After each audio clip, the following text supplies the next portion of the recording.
असलामुअलैकुम। Today हम आज how to pass NET का एपिसोड 2 रिकॉर्ड कर रहे हैं। हमारे साथ मौजूद हैं अब्दुर्रहमान तारिक। पहले इनसे इनका तारुफ लेते हैं, फिर चलते हैं अपनी वीडियो की तरफ। Abdurrahman, can you please introduce yourself? Sure. बिस्मिल्लाहिर्रहमानिर्रहीम। मेरा नाम अब्दुर्रहमान है एंड मैं सियालकोट सिटी से हूँ।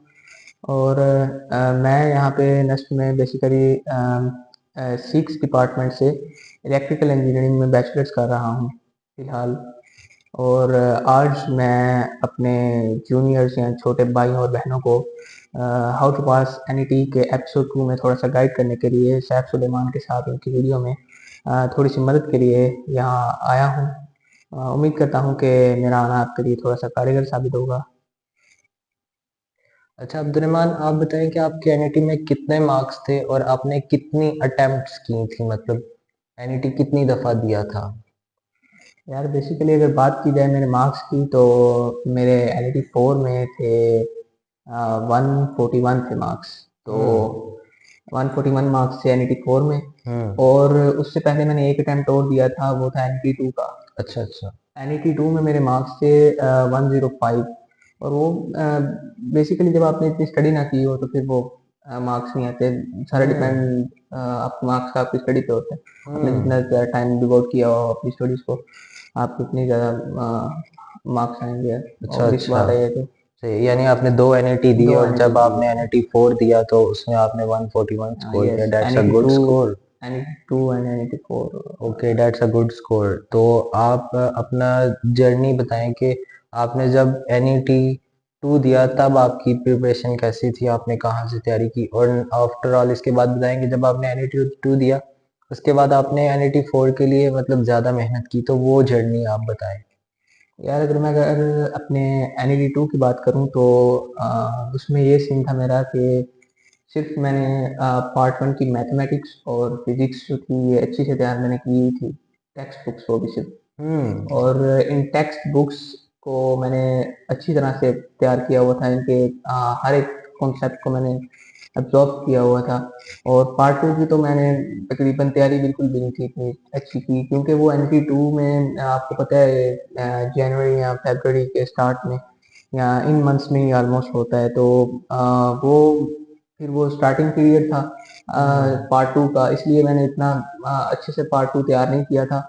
और वो पार्ट 1 और 2 दोनों में से एनईटी 2 आता है। तो पार्ट 1 से मैंने केमिस्ट्री तो तब मैं, हाँ अब तो चेंज हो गया है। आपको पता है केमिस्ट्री की जगह मैथमेटिक्स के एमसीक्यूज की और फिजिक्स के एमसीक्यूज की तादाद थोड़ी बढ़ा दी गई है। तब केमिस्ट्री भी था और केमिस्ट्री तो हलवा होता था यार। उसमें मैंने चलें, मार्क्स उसको आप लिखे थे, लीव कर देना। उसको लीव कर अब दें। जो करंट सिनेरियो है उसके बारे में आप बताएं कि उसकी तैयारी आपने मतलब देखना, आप बता रहे एनईटी हैं कि 4 आपने एनईटी 2 दिया तो सिलेबस कवर नहीं था बोर्ड्स का। नहीं, तो बिल्कुल। आप मुझे ये बताएं कि आपने कोई कोचिंग ज्वाइन की थी, कोई आपको टीचर गाइड करता था, मतलब आपने बुक्स के कंसेप्ट खुद ही पढ़े या किसी ने आपको गाइड किया?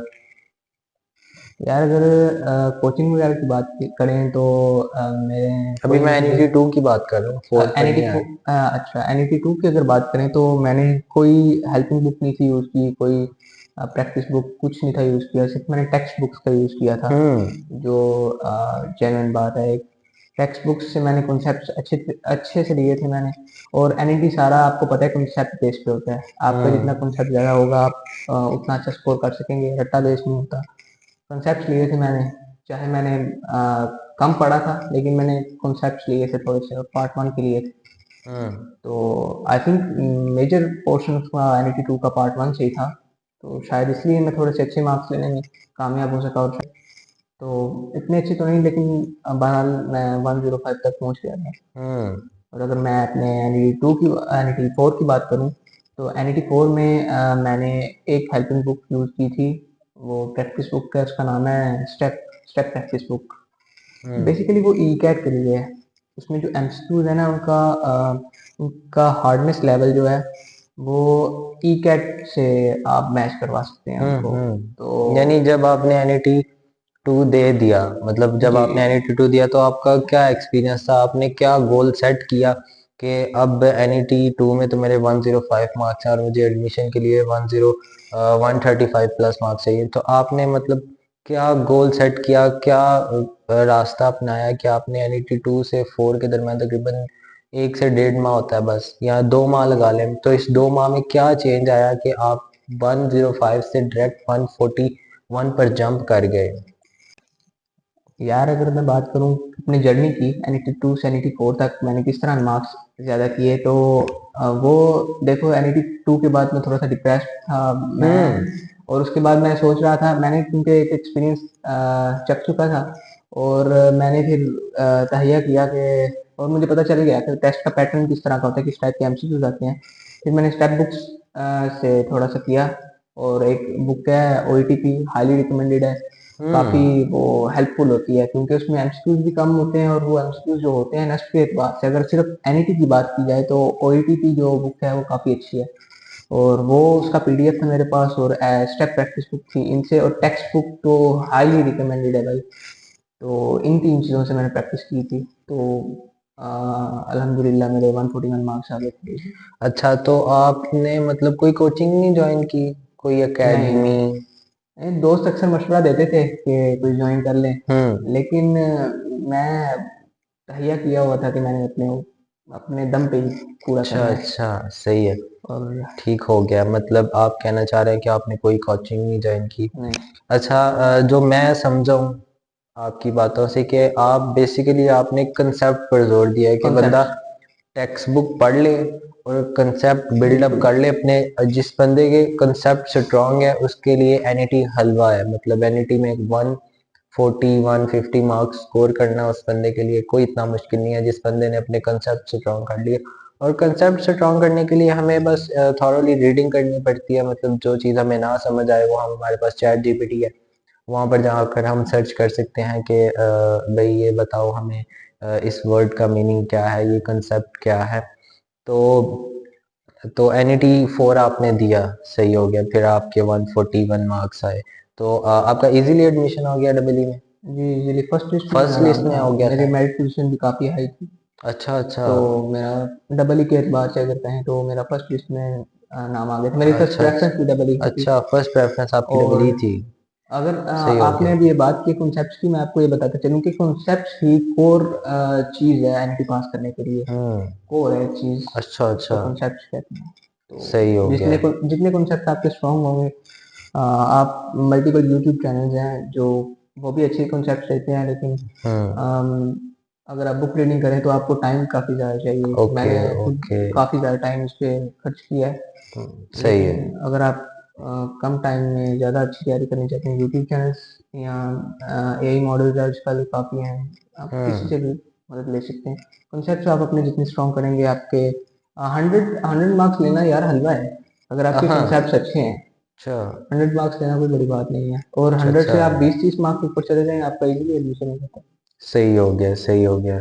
तो आप लास्ट पे जो बच्चे अभी एनईटी तैयार कर रहे हैं, जो ना उसमें आना चाहते हैं, उन्हें क्या एडवाइस देना चाहेंगे कि उनके पास तकरीबन अब एनईटी आने वाला है उनका तकरीबन, तो क्या आप एडवाइस देंगे कि लास्ट एडवाइस उनके लिए क्या होनी चाहिए?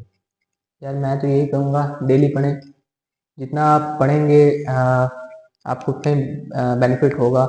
और ये ना करें कि आप प्रैक्टिस बुक उठाइए या कोई भी बुक उठाइए तो आप सिर्फ सवालों को रट्टा ना लगाएं। मैंने कई इस तरह के स्टूडेंट्स देखे हैं जो रट्टा लगाते हैं क्वेश्चंस को, तो आप रट्टा ना लगाएं। आप अगर आपने एक क्वेश्चन उठाया, आप उसको थॉरोली देखें क्या हो रहा है उसमें, उसको थॉरोली समझें, उसको अपने तौर पे उस जैसे और भी अगर आप करना चाहें उस जैसे और क्वेश्चंस करें। तो मैं तो आपको यही कहूँगा, आप अपने कॉन्सेप्ट स्ट्रॉन्ग करें और डेली पढ़ें। तो यही दो चीज़ें हैं जो मेजर फैक्टर हैं, डिसाइडिंग फैक्टर्स हैं, जो आपको आपका एडमिशन कंफर्म करवाने का फैसला करती हैं, ये मैं कहूँगा। सही है। चलें अब्दुर्रहमान, आपका हम बहुत बहुत शुक्रिया अदा करते हैं। तो आई होप ये वीडियो आपके लिए फ्रूटफुल साबित होगी। तो अगर आपका कोई दोस्त है जो एनईटी प्रिपेयर कर रहा है, तो आप काइंडली ये वीडियो उसके साथ शेयर करें। इंशाल्लाह ताला नेक्स्ट वीडियोस में हम मज़ीद एनईटी को एक्सप्लोर करेंगे। तब तक के लिए हमें इजाज़त दें। अस्सलामु अलैकुम।